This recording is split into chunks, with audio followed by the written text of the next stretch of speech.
প্রিয় দর্শক, হক green world চ্যানেলে আপনাকে জানাই স্বাগত। ফুল দেখেই বুঝতে পারছেন এই গাছটি হচ্ছে হাসনুহেনা। এই হাসনুহেনা গাছ আমি কিন্তু ছাদ বাগানেই করি। দেখতেই পাচ্ছেন আমার ছাদ বাগানে প্রচুর গাছ রয়েছে। কিন্তু এই হাসনুহেনাকে সাধারণত মানুষ বাড়ির উঠানে কিংবা বাড়ির গেটের পাশে এমনভাবে এইটা গাছ বসায় আর কি, যে একেবারে অযত্নে যেন এই গাছটি নিজের কি বলবো আর প্রকৃতির নিয়মেই যেন বেড়ে ওঠে এবং ফুল হয়, ফুল ঝরে পড়ে, আবার নতুন করে সেজে ওঠে, আবার ফুল দেয়।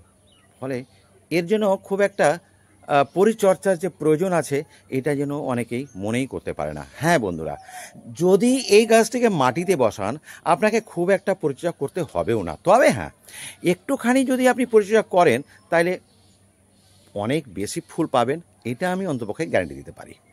পরিচর্যা তেমন কিছুই নয়, জাস্ট একবার ফুল হয়ে যাবে, একটু কাটাই ছাটাই করবেন, শেপ সাইজটা ঠিক করে নেবেন, একটু খাবার দেবেন, ব্যাস এটুকুই। অন্য কোনো প্রকার আপনাকে এই গাছ নিয়ে ভাবতে হবে না। তো আর যারা আমরা টবে করি, এই যে দেখছেন একটা টবে করি, একটা 15 লিটার তেলের ড্রামে আমি এটা বসিয়েছি। যদিও যে কোনো টব মাটির সবচাইতে ভালো হয়, আমার তখন মাটির না থাকায় আমি এই ড্রামে বসেছি। সে যাই হোক, যেহেতু গাছটা জল পছন্দ করে, একটা কথা মনে করে রাখা ভালো আমাদের, যে গাছ জল পছন্দ করে সেখানে প্লাস্টিকের টব দিলে কোনো অসুবিধা হয় না, কারণ এখানে জল অতিরিক্ত হলে অসুবিধা হয় না গাছের। কিন্তু যে গাছগুলো জল কম পছন্দ করে সেই সমস্ত গাছ কিন্তু কোনো অবস্থাতেই প্লাস্টিকের টবে না দেওয়াটাই উত্তম। তো যাই হোক, এই গাছ সম্পর্কে একটু বলি। এই গাছ আগেই বলেছি খুবই অযত্নে লালন পালন হয়ে থাকে, কিন্তু একটু যদি আমরা একটু নজর দিই যদি গাছটার দিকে, তাহলে কিন্তু গাছটা আমাদেরকে প্রাণ ভরে সুদে মূলে অনেক বেশি রিটার্ন দেবে, এটাই বাস্তব। গাছকে ভালোবাসতে গেলে গাছের গায়ে হাত দিয়ে আপনি স্পর্শ করে আপনি তার একটু দেখভাল করুন, আপনাকে সে প্রাণ উজাড় করে তার ভালোবাসা ফিরিয়ে দেবে। তো যাই হোক, সেদিকে আমি যাচ্ছি না, সবার কাছে সময় থাকে না। যারা অফিস আদালত করে তাদের কাছে এই গাছটি বসিয়ে দিলে, কেন বলছি আমি তাদের জন্য, কারণ এই গাছে আগেই বারবার বলছি আমি আগে থেকেই যে খুব একটা পরিচর্যা লাগে না। তবে হ্যাঁ, টবে করলে যৎসামান্য পরিচর্যা আপনাকে করতেই হবে। পরিচর্যা কী? পরিচর্যাটা হচ্ছে এই গাছে কিন্তু 12 মাসই ফুল দেয়। সবচেয়ে মজার কথা হচ্ছে 12 মাস ফুল দেয়। তো 12 মাস ফুল দিতে গেলে কী করতে হয় পরিচর্যাটা? হ্যাঁ, এই যে ফুল দেওয়ার জন্য তৈরি হয়েছে, প্রতি রাত্রে আপনি না দেখেও যদি ওর পাশ দিয়ে হেঁটে যান, আপনাকে ও জানিয়ে দেবে পাশেই আপনার হাসনুহেনা রয়েছে। এর একটা মিষ্টি সুগন্ধ আপনাকে মোহিত করবেই। তো সত্যি কথা বলতে একে রাতকি রানীও বলা হয়, হাসনুহেনা। সত্যি যারা এই গাছের সুগন্ধ পেয়েছেন বা জানেন, তাদেরকে নতুন করে বলার অপেক্ষা রাখে না। এবং প্রতি রাতে দীর্ঘদিন ধরে এই গাছটাতে ফুল দেবে। এই যে ফুলটা শুরু হয়েছে, ছোট বড় সব রকম ফুল আছে, একদিক থেকে হবে, সকালে একেবারে মনে হচ্ছে মাদুর পেতে দেবে এরকম পড়ে থাকবে। তো এরকম প্রতিদিনই হবে, তারপরে হতে হতে গিয়ে দেখবেন একসময় এরকম কাঠির মতো হয়ে যাবে, ফুল শেষ হয়ে যাবে। তখন আপনাকে কী করতে হবে?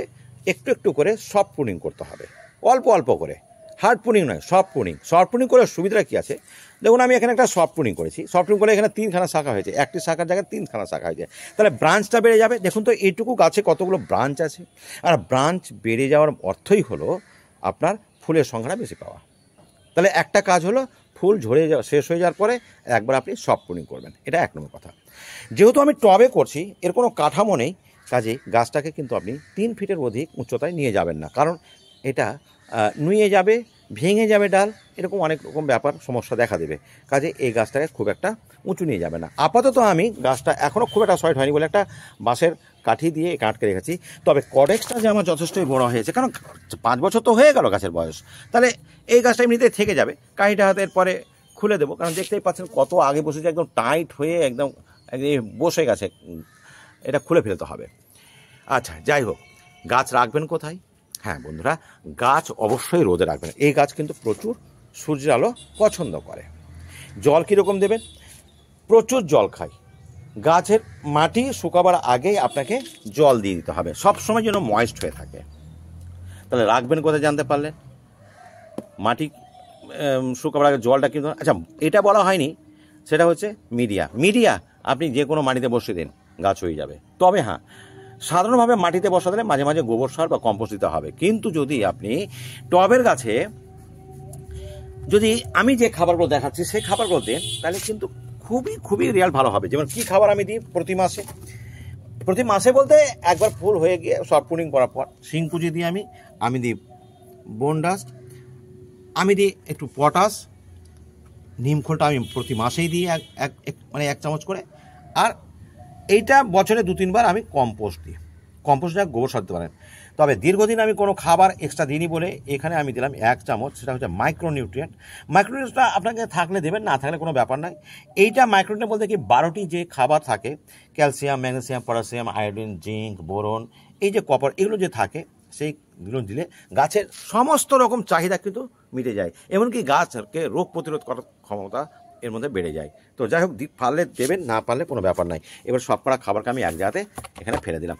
হাত দিয়ে ভালো করে মিশিয়ে চারদিকে আমি এটাকে ছড়িয়ে দেবো। এইবার আমি কি করব, একটু নিড়ানি দিয়ে মাটির সঙ্গে এটাকে মিশিয়ে দেব। সুস্থ গাছে বন্ধুরা একটু নিম অয়েলটা দিয়ে দেবেন, কীটনাশক তখন দেওয়ার প্রয়োজন হবে না। শেষ একটি কথা বলে আমি শেষ করব, সেটা হচ্ছে এই ডালগুলো যখন কাটবেন, প্রুনিং করবেন, এমনি গ্রোয়িং ব্যাগে বসে দেবেন, আপনার খুব সহজেই এর চারা গাছ হয়ে যায়। মানে এর চারা করা খুবই ইজি ব্যাপার। তো বন্ধুরা, আজ এতটুকুই। পরবর্তীতে নতুন কোনো ভিডিওর সম্পর্কে নতুন কোনো তথ্য নিয়ে হাজির হব। তো সেই ভিডিও দেখতে হলে অবশ্যই আমাকে, যারা এখনও সাবস্ক্রাইব করেনি, কাইন্ডলি একটু সাবস্ক্রাইব করে নেবেন। আজ এতটুকুই। ভালো থাকেন, সুস্থ থাকেন। কথা হবে নতুন কোনো ভিডিও নিয়ে, নতুন কোনো তথ্য নিয়ে।